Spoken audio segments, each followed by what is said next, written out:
Sejarah pencabutan DOM di Aceh. Seorang insinyur Haji Abdul Ghani Nurdin mengumpulkan bukti serta mencatat pelanggaran-pelanggaran hak asasi manusia di Desa Kotkang, Aceh. Temuannya menggegerkan halayak ramai. Satu persatu kasus pelanggaran HAM yang sebelumnya ditutupi, terkuak. Abdul Ghani Nurdin dan Farida Haryani, seorang insinyur pertanian yang memilih menjadi aktivis hak asasi manusia, HAM. Abdul Ghani Nurdin dan Farida mengawali perjalanannya dengan melakukan advokasi terhadap Desa Kotkong, yang dikenal dengan sebutan Kampung Janda karena aksi tentara menghabisi para lelaki di sana. Peristiwa ini terjadi pada awal tahun 1990. Minggu, kami bicara panjang lebar di ruang tamu rumahnya di Kompleks Perumnas Rawa, Kecamatan Pidi. Saya melihat kekerasan terhadap masyarakat dilakukan oleh negara manusiakan, punya hak hidup, tiap pulang kampung. Selalu ada bunyi senjata menyala. Pagi-pagi orang berbisik-bisik semalam ada yang dipukul, ada yang ditembak, kata Farida, mengenang serangkaian kejadian di kampung halamannya. Abdul Ghani Nurdin tergugah. Rasa-rasanya ayam mati saja tidak begitu. Farida lahir di Ulegli, Kecamatan Bandar 2, Pidi Jaya pada tanggal 15 Januari tahun 1966, merupakan bagian dari Kabupaten Pidi. Dosen Fakultas Pertanian ini bertanya pada Farida yang sering pulang kampung ke Pulau Ulegli karena harus mengerjakan praktik lapangan sekaligus menyusun skripsi. Saat itulah, dia melihat segala bentuk kesewenang-wenangan Tentara Nasional Indonesia (TNI) terhadap masyarakat. Saat itu, desa-desa diberi kode putih, merah, dan hitam. Putih artinya tidak ada GPK. Merah banyak GPK, sedangkan hitam adalah desa yang harus diawasi terus. GPK alias Gerakan Pengacau Keamanan adalah sebutan yang diberikan kepada Gerakan Aceh Merdeka, GAM oleh TNI. Julukan tersebut dimaksudkan sebagai label buruk untuk GAM. Tapi, nyatanya, GAM tetap populer di tengah-tengah masyarakat. Rasa geram dan pahit karena diperlakukan tak adil oleh tentara, semakin menjadi-jadi ketika menjumpai kenyataan di Kotking, sebuah desa yang terletak di kaki bukit di kawasan Ulegli, Kecamatan Bandar 2, Pidi Jaya, sekitar 175 km timur Banda Aceh. Daerah ini dicapai sekitar 3 jam berkendara dari ibu kota Provinsi Aceh. Nama desa tersebut berasal dari kata kot, yang berarti puncak, dan kering.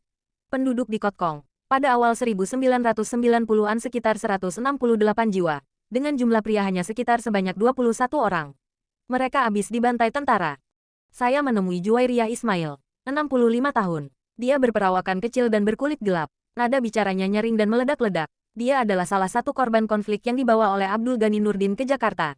Seorang lagi, Siti Aminah, tak bersedia diwawancarai. Dari Juwairiyah saya mendapatkan keterangan yang sama dengan apa yang diutarakan Farida, iwal pembunuhan sejumlah lelaki di desa tersebut. Ibu 4 orang anak itu berbicara dalam bahasa Aceh sepanjang wawancara. Suami Juwairiyah, Yusuf bin Muhammad Ali ditembak saat sedang bekerja di sawah. Sejumlah lelaki lainnya memilih lari meninggalkan kampung dengan hanya berbekal baju yang ada di badan. Istri mereka menganggap mereka telah meninggal, diculik dan dibunuh. Setelah Kecik Hanafiah alias Abu Cut meninggal, TNI menunjuk Muhammad Sufi Hussein sebagai penggantinya. Saya tak punya pilihan, kalau tidak mau. Akibatnya tak sanggup saya bayangkan, kata pria kelahiran 1947 itu. Dia mengenang saat-saat sulit menjadi kepala desa di Kotkong dari tahun 1990 hingga 1998. Orang dipukul sampai pingsan, disuruh kasih air, ketika terjaga, dipukul lagi, kata dia. Saat TNI masih mencari-cari sejumlah nama pada secari kertas celaka itu, selama 3 hari 3 malam Hussein tidur di atas pohon mangga di depan rumahnya. Tiap disuruh ambil mayat-mayat itu harus dibawa pulang dengan gerobak sorong, ujarnya. Saat itu tak seramai sekarang, hanya ada 30 kepala keluarga kakak. Langsung Farida konsultasi dengan pembimbingnya, Abdul Ghani Nurdin atas kekejaman yang terjadi di Kampung Janda. Farida kemudian menceritakan perihal tersebut pada Abdul Ghani Nurdin. Farida lalu memutuskan bekerja di Yayasan Masyarakat Desa, Desa, yang diketuai oleh pembimbingnya itu. Tugas mulanya adalah mencatat kasus pelanggaran HAM, pemerkosaan, dan tindak kekerasan di Kotkong, juga menjadi penyuluh. Setelah reformasi, Farida dan Abdul Ghani Nurdin berniat membongkar kejahatan negara terhadap masyarakat di Kampung Janda. Farida, kita tunjukkan ke seluruh negeri, bawa korban ke negara, biar negara tahu ada kekerasan yang negara lakukan. Abdul Ghani Nurdin, Farida dan 2 saksi korban terbang ke Jakarta. Mereka tidur di rumah Munir Said Talib di Bekasi. Waktu itu tahun 1998. Di Jakarta masih ada asap bekas pembakaran. Sisa demonstrasi menuntut Soeharto mundur. Farida dan Abdul Ghani Nurdin pergi ke Komnas HAM. Sayang, data yang mereka bawa ditolak karena berasal dari tahun 1990. Sedangkan Komnas HAM baru berdiri tahun 1993. Mahasiswa Aceh di Jakarta marah. Kursi ditendang. Kantor diobrak-abrik. Barulah data yang mereka ajukan diterima. Siti Aminah sehari 2 kali pingsan. Perempuan itu trauma. Akhirnya data sudah masuk DPR, Mabes ABRI, dan Komnas HAM. Mereka berkata akan pikirkan Aceh. Ketika pulang, Munir minta surat pada Mabes ABRI agar Farida dan warga kampungnya dilindungi.